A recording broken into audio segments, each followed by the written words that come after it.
Yeah, I think stuff to do with family overwhelms me quite a bit. You know, worry or stress around family side of things, that does overwhelm me quite a bit.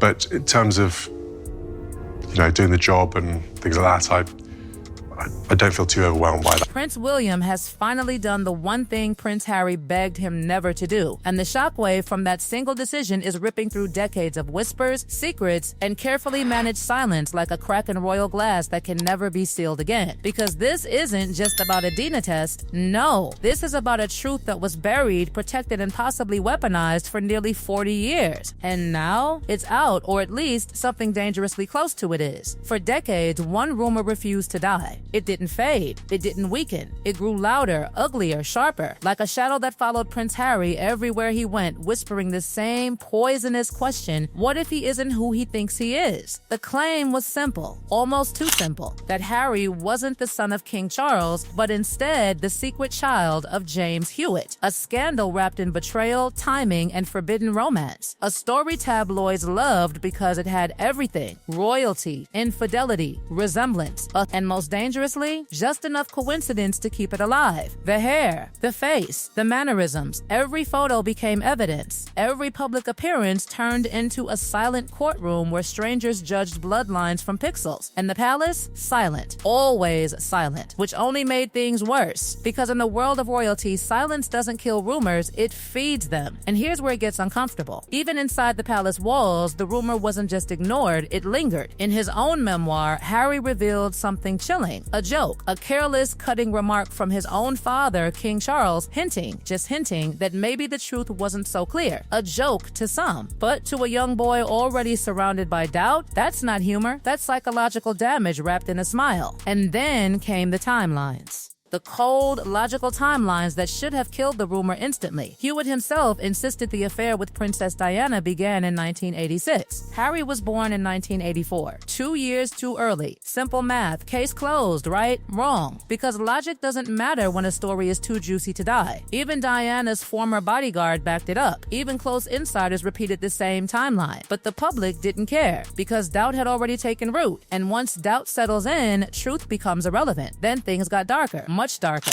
Because this wasn't just gossip anymore, it became obsession. And obsession turns dangerous. In 2002, something happened that most people still don't fully understand. A plot. A calculated, almost cinematic plan to steal Prince Harry's DNA. Not metaphorically, literally. A strand of hair. Just one. That's all they needed. A woman, a distraction, a moment of closeness. And suddenly, the biggest royal secret of the century could be tested in a lab. Think about that for a second. An 18-year-old prince, still grieving his mother, unknowingly becoming the target of a covert operation designed to expose his identity at the deepest possible level. That's not gossip anymore. That's intrusion at a level that feels almost surgical. And when the plan was discovered, quietly stopped. Quietly buried. No headlines, no public outrage, just silence again. But the story didn't end there, because whispers suggest something even more explosive, that despite the failed plot, a strand of Harry's hair was eventually obtained, tested, examined, and the result? Negative, meaning the rumor was false, completely. But here's the twist that makes everything feel unsettling. Those results were never released, never confirmed publicly, never used to shut down the decades of speculation once and for all. Instead, they allegedly disappeared into the same place where royal secrets go to sleep and stay there. Why? That's the question that keeps echoing louder the deeper you look. Because if the truth existed, clear, scientific, undeniable, why let the rumor continue? Why allow a young man to grow up under a cloud that could have been erased in a single statement? And this is where the story starts to feel less like coincidence and more like strategy. Because over the years, that rumor didn't just exist. It evolved. It became leverage, a tool, something tabloids could revive whenever they needed attention, something that kept Harry in a constant state of defense, of explanation, of emotional exposure. And maybe, just maybe, that's exactly why it was never fully shut down. Because sometimes in the royal world, truth isn't about clarity, it's about timing, control, power. And then, just when it seemed like the story had exhausted itself, when it had become nothing more than background noise in the chaos of modern royal drama, something shifted,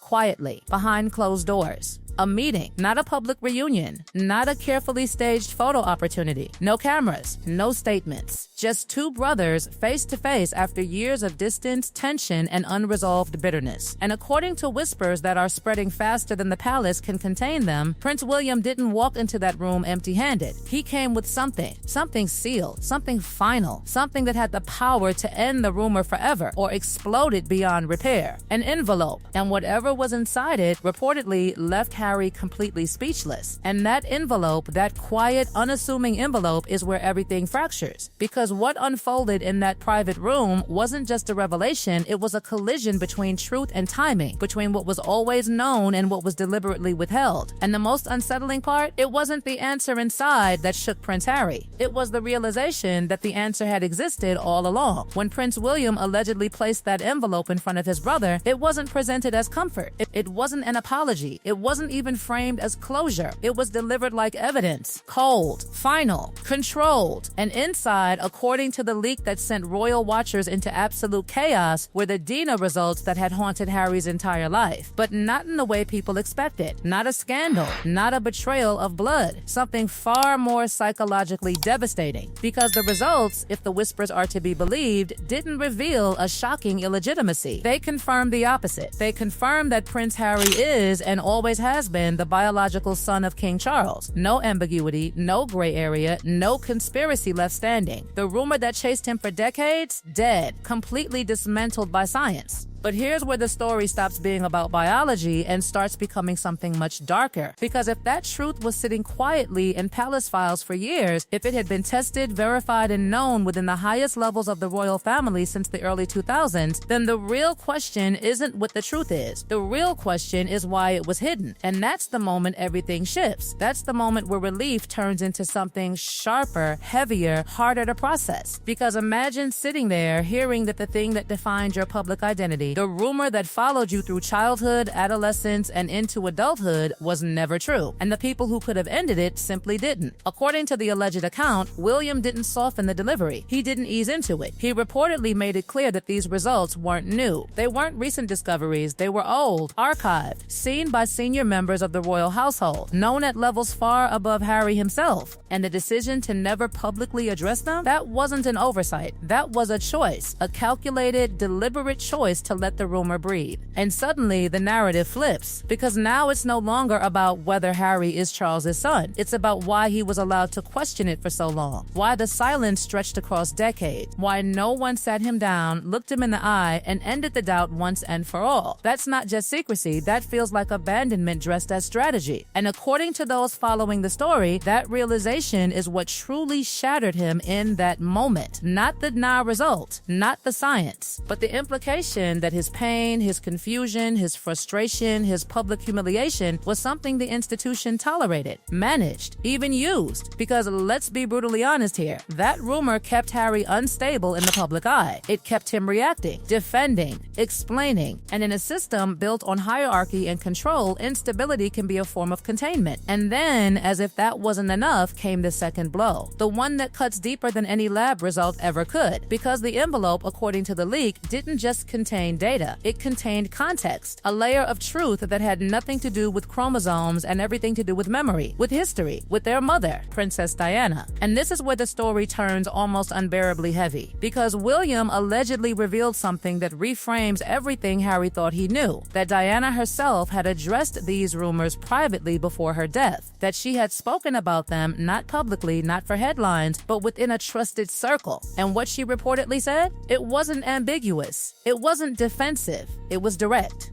She insisted Harry was Charles's son, completely, unequivocally, and she was deeply hurt by the rumors suggesting otherwise. Now pause there, because this changes everything. Because if Diana knew, if she had spoken about it, if that truth existed not just in science but in her own words, then why was Harry never given that clarity? Why was he left to navigate a world where his own identity was constantly questioned, when the one person whose voice could have silenced it had already spoken? According to the alleged account, William had known this for years. He had access to those conversations, those private accounts, those fragments of Diana's truth. And Harry? He didn't. So when that information was was placed in front of him, when the science and the memory collided in one moment, it wasn't just about who his father was. It was about everything he missed. Every year he spent wondering, every headline he endured, every joke that cut deeper than it seemed. And suddenly, the silence of the palace doesn't feel neutral anymore. It feels intentional, strategic, almost engineered. Because think about it, the opportunity to end this rumor existed again and again in the 90s, in the early 2000s, during the rise of the internet, during Harry's own public battles with the press. And yet, nothing. No definitive statement, no release of evidence, no clear closure, just silence. Carefully maintained silence. And that silence is what's now being dissected. Because critics are asking the question no one inside the palace seems willing to answer directly. Was this about protecting the monarchy or controlling the narrative around one of its most vulnerable members? Because the timing of this revelation, if it truly happened, is impossible to ignore. Not years ago, not before the memoir, not before the interviews, not before the fracture between the brothers became public and irreversible. But now, after everything has already broken, after trust has already eroded, after the distance became almost permanent, that timing doesn't feel accidental. It feels precise. And according to insiders, that precision is exactly how William operates. Not impulsive, not reactive, calculated, waiting for the moment where the information can't be twisted, can't be used, can't be turned into something else. A controlled release of truth delivered in a controlled environment with no audience and no interpretation except the one he allows. Some call that leadership. Others call it something far colder, because from one perspective, William protected the institution. He ensured that something as explosive as Dina confirmation didn't become public spectacle. He prevented it from being turned into another headline, another episode, another narrative battle. But from another perspective, he held on to the one piece of information that could have eased his brother's pain for decades, and only released it when it no longer posed a risk. That's not just strategy, that's power. And now, the fallout is spreading far beyond that private room.